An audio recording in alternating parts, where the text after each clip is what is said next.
구원에 이르는 지혜 제4장 두 번째 불순종과 암흑 10번째 시간입니다.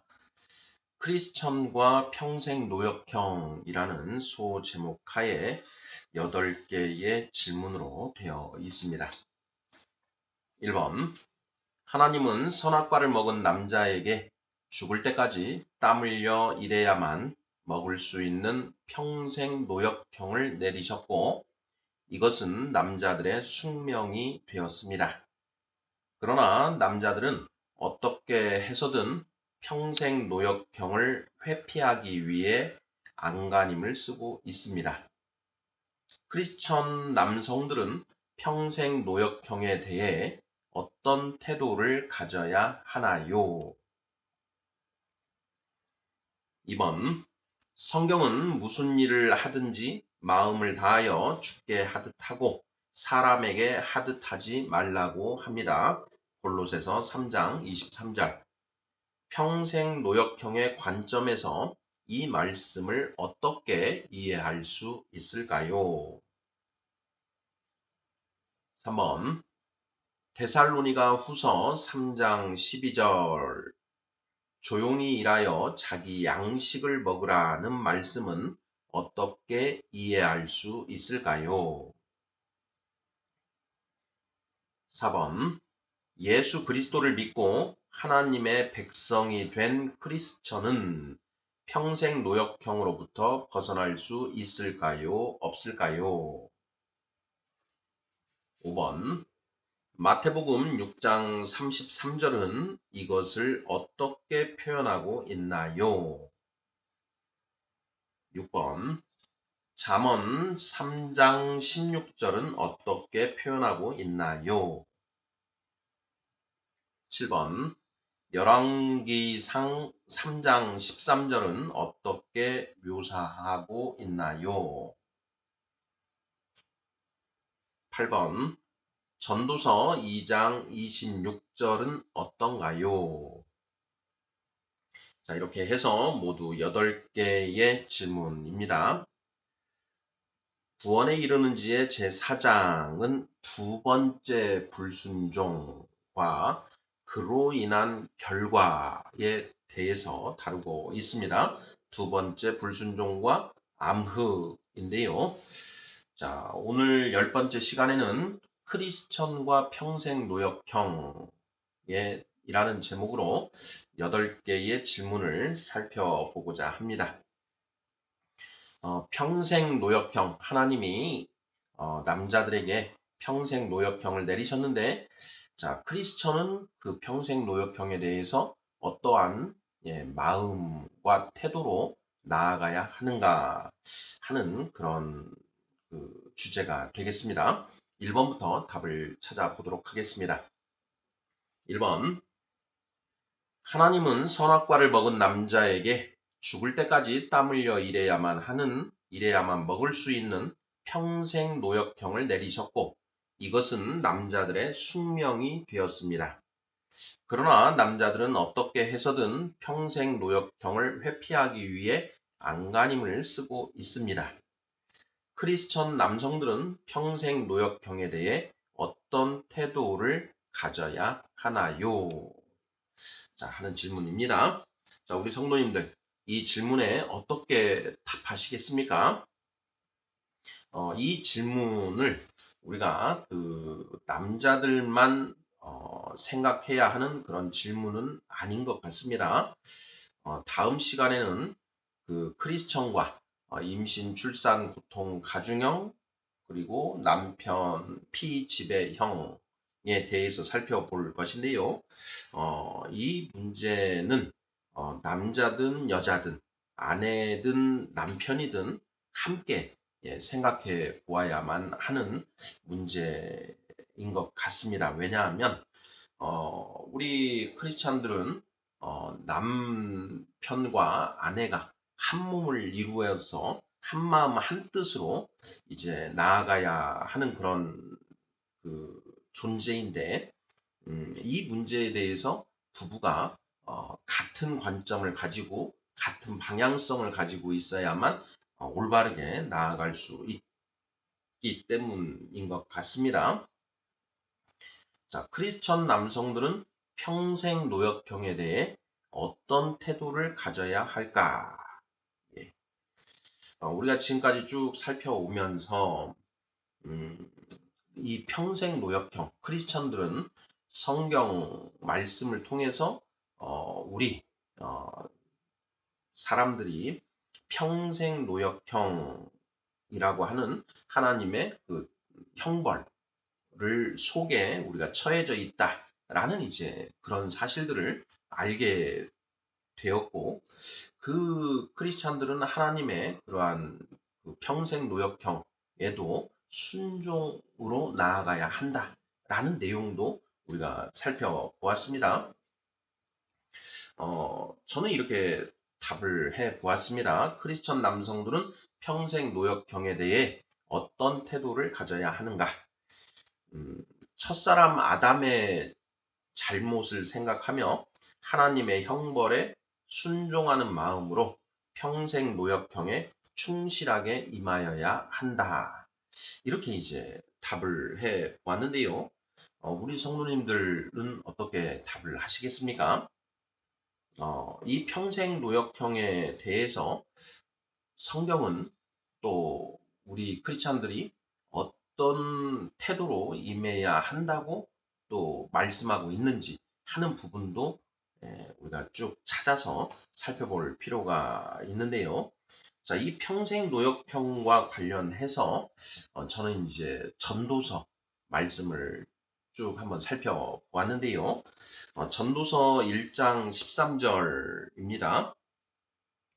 마음을 다하며 지혜를 써서 하늘 아래에서 행하는 모든 일을 연구하며 살핀즉 이는 괴로운 것이니 하나님이 인생들에게 주사 수고하게 하신 것이라. 이렇게 되어 있습니다. 자, 솔로몬 왕, 지혜의 왕이라고 하는 그 솔로몬 왕이 자, 이렇게 전도서에서 이렇게 기록을 했는데요. 마음을 다하여 지혜를 써서 하늘 아래에서 행하는 모든 일을 연구하며 살펴보았는데, 자, 하늘 아래에서 행하는 모든 일은 괴로운 것으로 하나님이 인생들에게 주셔서 수고하게 하신 것이다. 이렇게 정의를 하고 있습니다. 이 말씀은 평생 노역형과 관련해서 우리가 충분히 고찰해 볼 수 있는 그런 말씀이 아닌가 이런 생각이 들었고요. 자, 전도서 3장 10절에는 이렇게 되어 있습니다. 하나님이 인생들에게 노고를 주사 애쓰게 하신 것을 내가 보았노라 이렇게 되어 있습니다. 자, 노고, 힘쓸 노자에 그 괴로울 고자 이렇게 쓰는데요. 자, 인생들에게 자, 노고를 주셨다. 바로 이 평생 노역형이 아닌가 싶습니다. 평생 노역형은 남자들에게만 주어진 형벌인데요. 이렇게 이제 또 반문을 해볼 수 있는데, 남자들이 평생 노역형을 지금 받아 있다. 그리고 그 남자들이 자기 아내를 다스리고 있다. 그리고 가장으로서 어떤 그 한 집안을 다스린다. 그러면 평생 노역형에 처해져 있는 그 남자가 자기 아내와 자식들, 가족들을 어, 놀고 먹게 내버려 두겠는가? 절대 그러지 않다는 것이죠. 타락한 인간은 자기에게 주어진 그 평생 노역형을 회피하려고 노력하는데 그 회피하는 방법 중에 하나가 나 대신 다른 사람을 일하게 하는 그런 그것 아니겠습니까? 또 나아가서 남편과 아내가 이제 한 가정을 이루어서 그 인생을 살아가는데 남편에게 내려진 이 평생 노역형을 아내도 같이 감당하고자 한다라는 것이죠. 또한 그 남편에게 내려진 평생 노역형을 아내도 같이 회피하고자 노력한다. 내일 먹을 것, 내년에 먹을 것, 늙어서 먹을 것, 자식들에게 물려줄 것 이런 것들을 힘있고 젊을 때 미리미리 모아서 늙어서는 평생 노역형을 하지 않으려고 하는 것이 우리 인간의 계획이라고 했는데 그러한 계획을 부창부수라 아내와 남편이 함께 계획하고 같이 실행해 나간다라는 것이죠. 그래서 이 평생 노역형은 오직 남자들만의 문제다 이렇게 이제 이해하는 것은 좀 단편적인 짧은 그런 생각이 아닐까 이런 생각이 듭니다. 자, 전도서 3장 10절 하나님이 인생들에게 노고를 주사 애쓰게 하신 것을 내가 보았노라. 자, 전도서 3장 22절인데요. 자, 그러므로 나는 사람이 자기 일에 즐거워하는 것보다 더 나은 것이 없음을 보았나니 이는 그것이 그의 몫이기 때문이라 이렇게 쓰여져 있습니다. 그러므로 나는 사람이 자기 일에 즐거워하는 것보다 더 나은 것이 없음을 보았나니 이는 그것이 그의 몫이기 때문이라.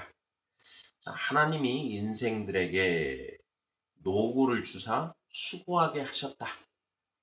자, 그것에 대해서 사람이 자기에게 주어진 그 일에 그걸 즐거워하면서 하는 것보다 더 나은 것이 없다. 이렇게 전도서는 쓰고 있는 것 같습니다. 자, 전도서 9장 10절입니다. 내 손이 이를 얻는 대로 힘을 다하여 할지어다. 내가 장차 들어갈 수월에는 일도 없고 계획도 없고 지식도 없고 지혜도 없음이니라. 이렇게 되어 있습니다. 자, 너의 손이 이를 얻는 대로 힘을 다하여 하라. 네가 장차 들어갈 수월에는 일도 없고 계획도 없고 지식도 없고 지혜도 없느니라. 자, 이 말씀도 전도서 9장 10절 이 말씀도 평생 노역형과 연관이 되어 있지 않은가 하는 그런 생각인데요. 우리 성도님들 생각은 어떠신가요? 자, 또 이 평생 노역형과 관련해서 신명기 5장 12절로 14절 말씀입니다. 내 하나님 여호와가 내게 명령한 대로 안식일을 지켜 거룩하게 하라. 엿새 동안은 힘써 내 모든 일을 행할 것이나 일곱째 날은 내 하나님 여호와의 안식일인즉 너와 내 아들이나 내 딸이나 내 남종이나 내 여종이나 내 소나 내 나귀나 내 모든 가축이나 내 문 안에 유하는 객이라도 아무 일도 하지 못하게 하고 내 남종이나 내 여종에게 너같이 안식하게 할지니라. 이렇게 되어 있습니다. 자, 안식일에 그 계명을 주시면서 엿새 동안은 힘써 너의 모든 일을 행하고 일곱째 날은 거룩하게 안식일로 지키라. 이렇게 이제 명령을 하고 계시는 것이죠. 자, 이 안식일에 관하여 주신 이 계명 중에 엿새 동안은 힘써 너의 모든 일을 행하고라고 하는 이 부분, 이 부분이 평생 노역형에 대해 이 크리스천 남성들이 어떤 태도를 가져야 하는가에 대하여 주시는 그런 하나님의 말씀이 아닐까 하는 그런 생각이 듭니다. 자, 1번 질문. 하나님은 선악과를 먹은 남자에게 죽을 때까지 땀 흘려 일해야만 먹을 수 있는 평생 노역형을 내리셨고 이것은 남자들의 숙명이 되었습니다. 그러나 남자들은 어떻게 해서든 평생 노역형을 회피하기 위해 안간힘을 쓰고 있습니다. 크리스천 남성들은 평생 노역형에 대해 어떤 태도를 가져야 하나요? 평생 노역형이 우리에게 주어진 하나님의 형벌이다라는 사실을 성경을 통해 철저하게 인식하고 하나님의 평생 노역형에 순순히 따르는 그런 순종으로 나아가야 한다. 이런 맥락으로 답을 하면 되지 않을까 싶습니다. 자, 2번 문제 보겠습니다. 성경은 무슨 일을 하든지 마음을 다하여 죽게 하듯 하고 사람에게 하듯 하지 말라고 합니다. 골로새서 3장 23절. 평생 노역형의 관점에서 이 말씀을 어떻게 이해할 수 있을까요? 네. 자, 평생 노역형과 관련해서 성경 66권은 어떤 게 기록하고 있는가 하는 부분을 이제 살펴보는 것인데요. 골로새서 3장 23절 보면 자, 무슨 일을 하든지 마음을 다하여 주께 하듯 하고 사람에게 하듯 하지 말라 이렇게 되어 있습니다. 제가 이 평생 노역형을 성경 말씀을 통해서 구체적으로 인식하기 전까지는 이 골로새서 3장 23절 말씀, 자, 무슨 일을 하든지 마음을 다하여 주께 하듯 하고 사람에게 하듯 하지 말라. 자, 이 말씀을 성실함을 강조하는 그런 표현으로 이제 이해를 했습니다. 자, 우리가 먹고 살기 위해서 이제 그 일을 하게 되는데, 자, 네가 어떤 일을 하든지 그 일을 사람에게 하듯 하지 말고 주께 하듯 하나님께 하듯 하는 그런 정성스러운 마음으로 하라라는 이제 의미로만 인식을 한 것이죠. 아마 우리 성도님들께서도 이런 식의 이해를 하고 계시지 않을까 이런 생각이 드는데요. 내가 나의 일과 관련해서 만나는 모든 사람들을 하나님 대하듯이 한다. 이런 이제 표현. 그렇게 하다 보면 어, 내가 하는 일을 통해서 내가 얼마든지 먹고 살 수 있다. 하나님이 얼마든지 먹을 것을 주신다. 이 정도의 의미로만 이해를 했었는데요. 이 평생 노역형이라고 하는 이 하나님의 형벌을 구체적으로 이제 인식하게 된 이후에는 평생 노역형과 관련해서 이 말씀을 좀 살펴보게 되었습니다. 무슨 일을 하든지 마음을 다하여 주께 하듯 하고 사람에게 하듯 하지 말라. 왜 이래야만 하는가? 하나님이 자 우리에게 평생 노역형이라고 하는 형벌을 내리셨다. 그래서 우리는 먹고 살기 위해서 무언가 그 노동을 하지 않으면 안 되는 상황에 처해졌다. 자, 그런데 그 노동은 결국 하나님이 주신 것이다. 그러니 당연히 그 일을 할 때 하나님께 하듯이 해야 한다. 네, 이런 맥락으로 이 말씀을 살펴보게 되었다라는 것이죠. 우리가 하는 모든 일들은 하나님의 평생 노역형으로 인한 것이다. 그러므로 무슨 일을 하든 하나님께 하듯 해야지 사람에게 하듯 하면 안 된다.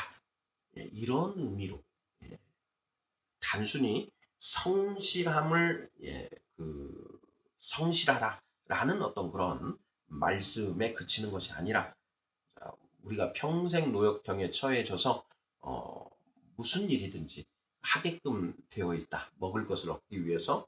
자, 그런데 그것은 하나님의 명령이므로 우리가 그 일을 할 때 하나님께 하듯 해야 된다. 이런 맥락이라는 것입니다. 평생 노역형을 몰랐을 때와 평생 노역형이라는 것을 우리가 알았을 때, 그 말씀, 골로새서 3장 23절 말씀을 해석하는 그 방식이 조금 달라질 수 있다라는 것. 3번 질문입니다. 데살로니가 후서 3장 12절 조용히 일하여 자기 양식을 먹으라는 말씀은 어떻게 이해할 수 있을까요? 자, 데살로니가 후서 3장 12절입니다. 이런 자들에게 우리가 명하고 주 예수 그리스도 안에서 권하기를 조용히 일하여 자기 양식을 먹으라 하노라 이렇게 되어 있습니다. 자, 데살로니가 후서 3장인데요. 자, 이 내용은 이제 그 교회 안에서 자기 일을 제대로 하지 않고 그 민폐를 끼치는 이제 그런 지체들에게 주시는 그런 말씀이지요. 11절, 3장 11절을 보면 10절부터 보겠습니다. 우리가 너희와 함께 있을 때에도 너희에게 명하기를 누구든지 일하기 싫어하거든 먹지도 말게 하라 하였더니 11절 우리가 들은즉 너희 가운데 게으르게 행하여 도무지 일하지 아니하고 일을 만들기만 하는 자들이 있다 하니 12절 이런 자들에게 우리가 명하고 주 예수 그리스도 안에서 권하기를 조용히 일하여 자기 양식을 먹으라 하노라 이렇게 되어 있습니다. 교회 안에 크리스찬인데 일하기를 싫어하는 그런 또 게으르게 행하는 그런 지체들이 있다. 이것은 평생 노역형에 대해서 불순종하는 어떤 그런 지체의 모습인 것이지요. 누구든지 일하기 싫어하거든 먹지도 말게 하라. 사도 바울 선생은 이 데살로니가 교인들에게 이런 명령을 말을 했다라는 것이죠. 도무지 일하지 아니하고 일을 만들기만 하는 자들이 있다. 자, 그런 자들에게 우리가 명하고 권하기를 조용히 일하여 자기 양식을 먹으라. 이렇게 번면한다라는 것이죠. 이 말씀을 평생 노역형과 연결해서 우리가 이해를 해볼 수 있다라는 것입니다. 하나님이 그 선악과를 먹은 아담에게 네가 평생 얼굴에 땀을 흘려야 먹을 것을 먹으리니 평생 땀 흘려서 먹을 것을 얻으라 라고 하는 그런 형벌을 내리셨다라는 것이죠. 그래서 우리 크리스찬들 하나님의 말씀을 오직 삶의 기준으로 삼는 우리 크리스찬들은 그 하나님의 그러한 평생 노역형의 순종, 복종하는 마음으로 나아가야 된다. 그래서 당연히 내가 그 전에는 일하기 싫어하고 게으르게 행하였을지라도 이제는 그 조용히 일하여 자기 양식을 스스로 얻는 그런 행실로 나아가야 된다. 뭐 당연한 어떤 그런 그 논리적인 귀결이 가능하다라는 것입니다. 스스로 일하지 않고 다른 사람이 일한 대가로 얻은 음식을 먹는 것은 평생 노역형에 대한 불순종이 될 수 있다. 이런 부분들을 우리가 좀 생각을 해봐야 될 것 같습니다. 자, 4번 질문 보겠습니다. 예수 그리스도를 믿고 하나님의 백성이 된 크리스천은 평생 노역형으로부터 벗어날 수 있을까요? 없을까요? 하는 질문입니다. 예수 그리스도를 믿고 하나님의 백성이 된 크리스천은 평생 노역형으로부터 벗어날 수 있을까? 없을까? 평생 노역형은 하나님의 저주인데요. 자, 우리가 예수 그리스도를 믿고 하나님의 자녀가 되었다. 하나님과 원수가 된 상태에서는 하나님의 그 형벌이 가해지는데 이제 하나님과 화목하게 된 그런 상황에서는 어떻게 되는가 하는 이제 그런 측면입니다. 우리가 이것과 관련해서 순종의 역설이라는 이제 그런 개념을 살펴보았는데요. 순종의 역설이 무슨 뜻이었습니까? 바로 이제 이런 것이었죠. 평생 노역형을 당연한 것으로 받아들이고 그 평생 노역형의 순종으로 나아가면 오히려 그 평생 노역형으로부터 벗어나게 되더라 하는 것. 이걸 이제 우리가 순종의 역설이라고 이제 표현을 했었죠. 또 순종의 역설을 우리가 그 반대 해석을 해보면 불순종의 역설이라고도 할 수가 있습니다. 평생 노역형에 불순종하면 할수록 오히려 평생 노역형이라고 하는 그 형벌에 더더욱 심하게 얽혀 들어가는 올가매어지는 그런 일들이 일어난다. 이것을 이제 불순종의 역설이라고도 할 수가 있습니다. 자, 평생 노역형, 매일 땀 흘려서 일해서 그날 먹을 것을 얻는 이것이 이제 평생 노역형인데 죽을 때까지 매일 땀 흘려서 일해서 먹을 것을 얻는다라는 것이죠. 이것에 불순종하면 할수록 평생 노역형에 더 얽매이게 된다. 불순종의 역설이다라는 것입니다. 우리가 이제 예를 들어보면 나는 내일 먹을 것, 늙어서 먹을 것, 내년에 먹을 것, 그리고 자식들에게 물려줄 것, 이런 것들을 얻기 위해서 이제 그 창고에 먹을 것을 미리 쌓아두겠다. 그런데 그렇게 쌓아두기 위해서 더 일을 해야 된다라는 것이죠. 그날 해야 될 그 일의 양을 넘어서서 내일 먹을 것을 얻을 그 노동을 미리 하고 내년에 먹을 것을 얻기 위한 노동을 미리 하고 늙어서 해야 될 노동을 미리 하는 것이죠. 오늘날. 그리고 그렇게 돈을 모으다 보면 돈 모으는 재미에 빠져가지고 더 일을 한다라는 것이죠. 그래서 평생 노역형에서 벗어나려고 발버둥을 치면 칠수록 오히려 평생 노역형의 그 하나님의 형벌에 더 깊이 빠져들게 되더라. 이것이 평생 노역형에 대한 불순종의 역설이다. 이렇게 표현할 수 있는 것 같습니다. 자, 반면에 평생 노역형에 순종하면 순종할수록 오히려 이 평생 노역형으로부터 벗어나게 된다라는 것이죠. 이게 순종의 역설이다. 그래서 순종의 역설, 불순종의 역설 이걸 같이 우리가 관념하고 사용할 수 있을 것 같습니다. 4번 질문. 예수 그리스도를 믿고 하나님의 백성이 된 크리스천은 평생 노역형으로부터 벗어날 수 있을까요? 없을까요?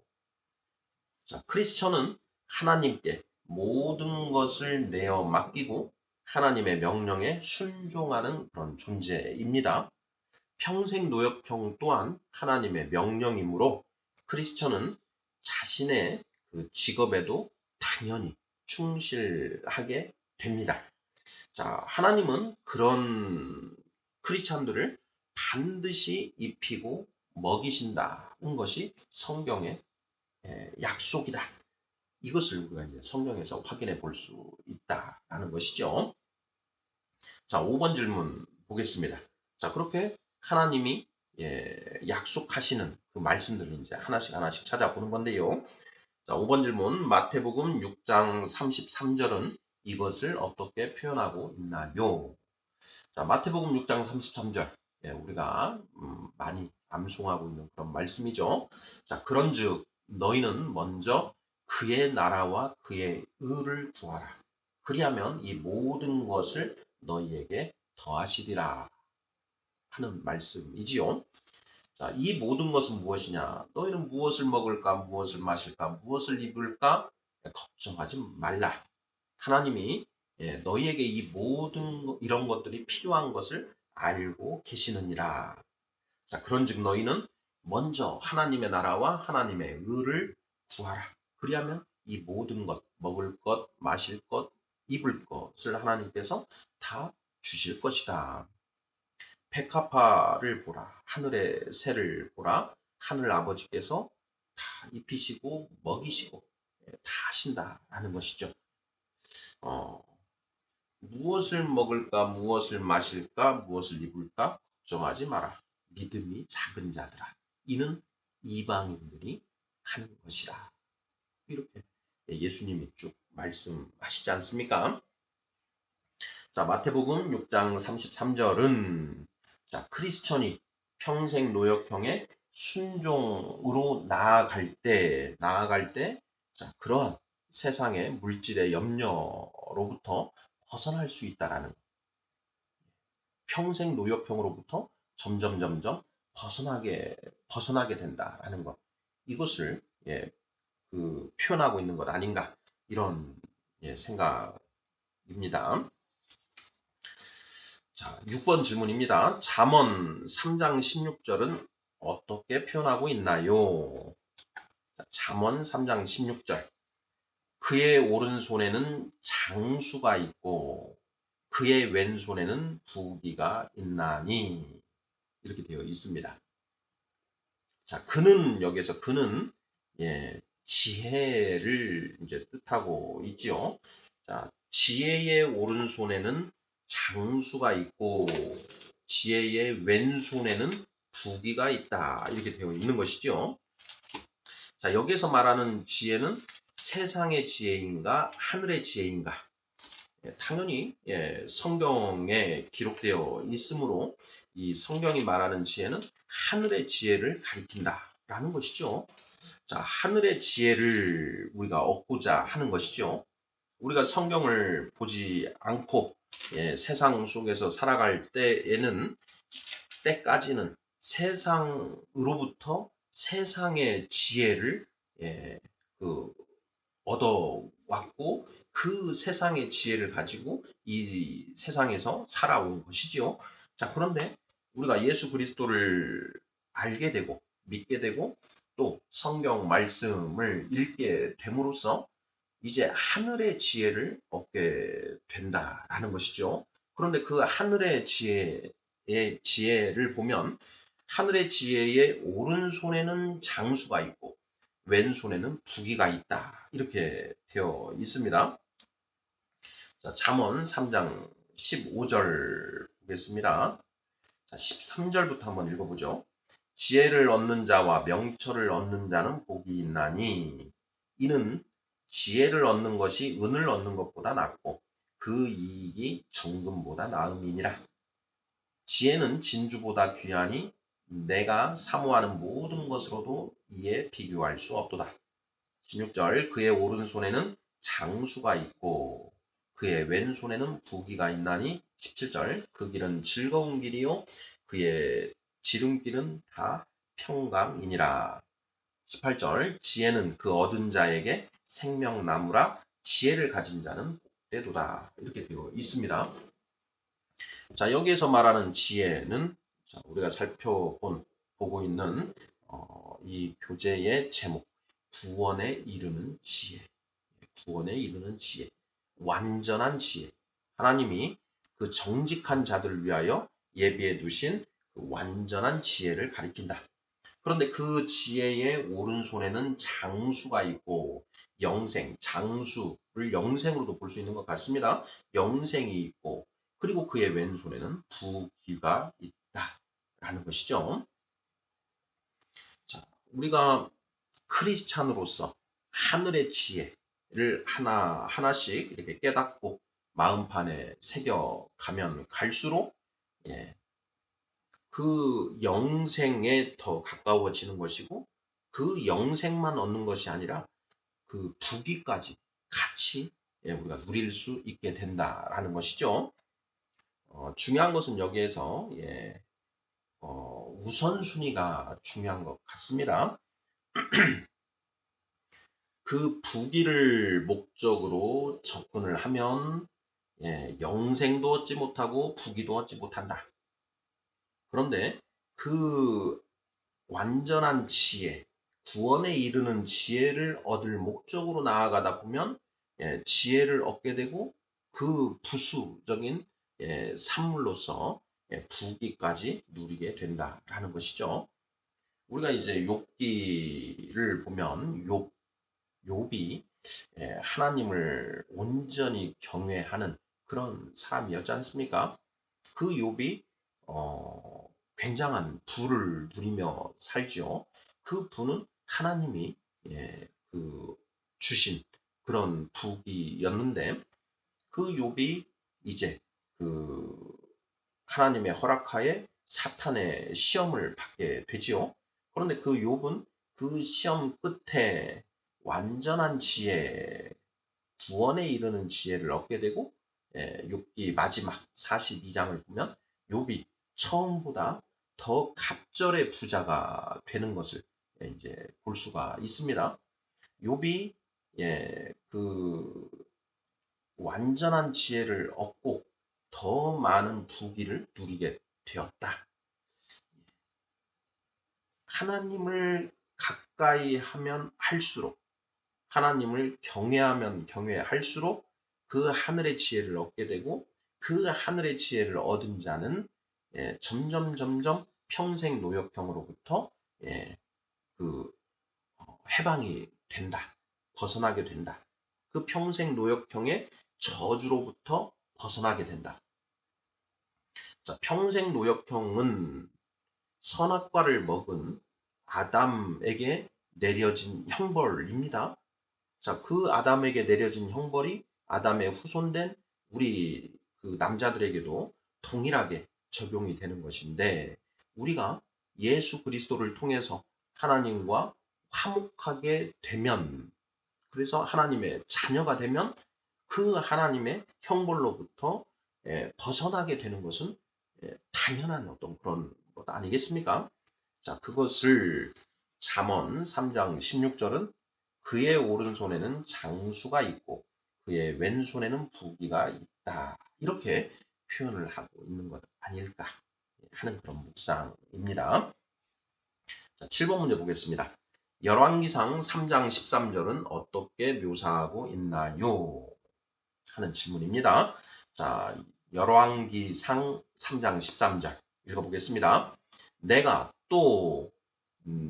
구하지 아니한 부귀와 영광도 너에게 주노니 너의 평생에 왕들 중에 너와 같은 자가 없을 것이라. 이렇게 되어 있습니다. 자, 열왕기상 3장은 그 솔로몬이 왕 위에 오를 즈음에 솔로몬의 꿈에 하나님이 나타나셨죠. 그러면서 하나님이 솔로몬에게 자, 네가 원하는 것, 내가 무엇이든 줄 테니까 네가 원하는 것을 말해보아라. 이렇게 하나님 말씀하십니다. 자, 그때 그 솔로몬이 하나님께 주의 백성들을 다스리기에 제가 부족하오니 저에게 듣는 마음을 주시고 그들을 다스릴 수 있는 지혜를 주시옵소서 하고 지혜를 구하지요. 그 솔로몬의 소원을 들은 그 하나님이 기분이 너무너무 좋으셨죠. 그래서 그 하나님이 그 솔로몬에게 최고의 지혜를 주시고 그와 더불어서 부귀와 영광까지 함께 주셨다라는 것이지요. 바로 이 열왕기상 3장 13절의 말씀. 내가 또 너에게 네가 구하지 아니한 부귀와 영광까지 주겠다. 너의 평생의 왕들 중에 너와 같은 자가 없을 것이라 하는 이 말씀이 잠언 3장 16절 그의 오른손에는 장수가 있고 그의 왼손에는 부귀가 있나니 자, 지혜의 오른손에는 장수가 있고 영생이 있고 지혜의 왼손에는 부귀가 있다라고 하는 이 말씀과 병행되는 그런 말씀으로 저는 이제 보여집니다. 열왕기상 3장 13절 이 말씀을 통해서 우리가 얻을 수 있는 교훈은 무엇인가? 바로 이 구원에 이르는 지혜, 완전한 지혜를 우리가 추구하고 그 지혜를 얻으면 부귀와 영광까지 아울러 하나님이 우리에게 부어주신다라는 것을 알 수 있지 않은가 이런 생각인 것이지요. 네. 자, 마지막 8번 문제입니다. 자, 전도서 2장 26절은 어떤가요? 하는 질문입니다. 전도서 2장 26절 읽어보겠습니다. 하나님은 그가 기뻐하시는 자에게는 지혜와 지식과 희락을 주시나 죄인에게는 노고를 주시고 그가 모아 쌓게 하사 하나님을 기뻐하는 자에게 그가 주게 하시지만 이렇게 되어 있습니다. 다시 한번 읽어보겠습니다. 자, 하나님은 그가 기뻐하시는 자에게는 지혜와 지식과 희락을 주시나 죄인에게는 노고를 주시고 그가 모아 쌓게 하사 하나님을 기뻐하는 자에게 그가 주게 하신다라는 이런 내용이죠. 예, 참 이 말씀을 보면 참 생각할 게 많아지는 것 같습니다. 자, 하나님은 그가 기뻐하시는 자에게는 지혜와 지식과 희락을 주신다. 자, 하나님이 기뻐하시는 자는 어떤 사람입니까?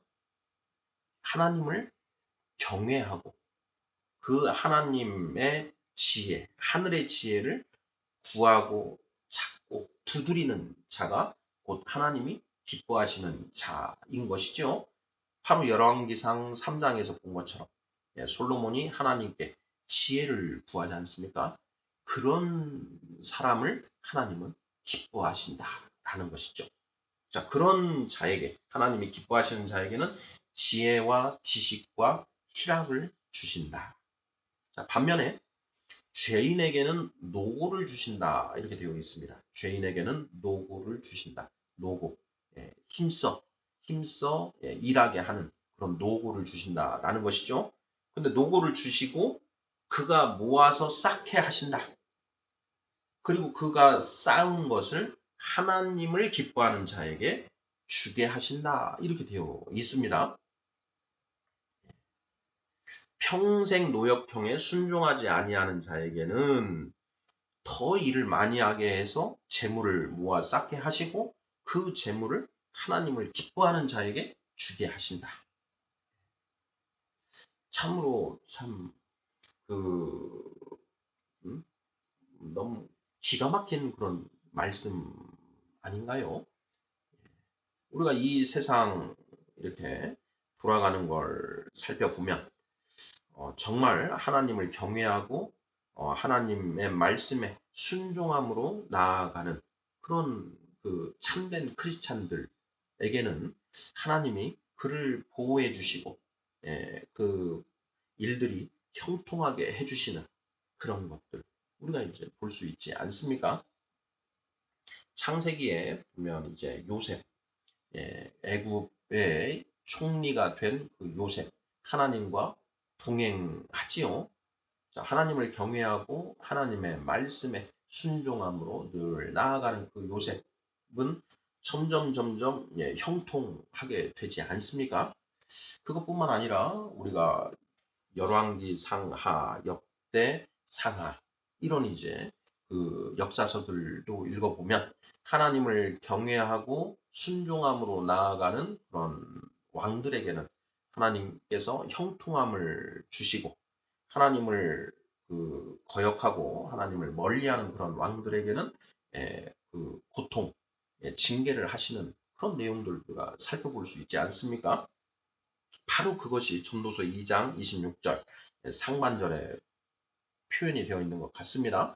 하나님은 그가 기뻐하시는 자에게는 지혜와 지식과 희락을 주시나 죄인에게는 노고를 주시고 그가 모아 쌓게 하사 하나님을 기뻐하는 자에게 그가 주게 하신다. 이 내용. 네, 구원에 이르는 지혜 4장 두 번째 불순종과 암흑 10번째 순서로 크리스천과 평생 노역형에 대해서 살펴보았습니다. 이 평생 노역형이 남자들에게 주어진 형벌이지만 우리 그 여자분들도 이것을 정확하게 이해를 하고 있어야 됩니다. 왜냐? 결국은 부부가 함께 이 평생 노역형을 어떻게 이해하고 어떻게 그 대하고 나아갈 것인가, 어떤 태도로 나아갈 것인가 이것에 따라서 우리가 이 평생 노역형으로부터 벗어날 것인가 벗어나지 못할 것인가 하는 것이 결정되기 때문이다라는 것이죠. 그래서 이 평생 노역형이라는 관점에서 우리가 성경에 흩어져 있는 관련된 말씀들을 우리가 종합적으로 찾아서 이해하는 그런 노력이 필요하지 않을까 싶습니다. 아멘.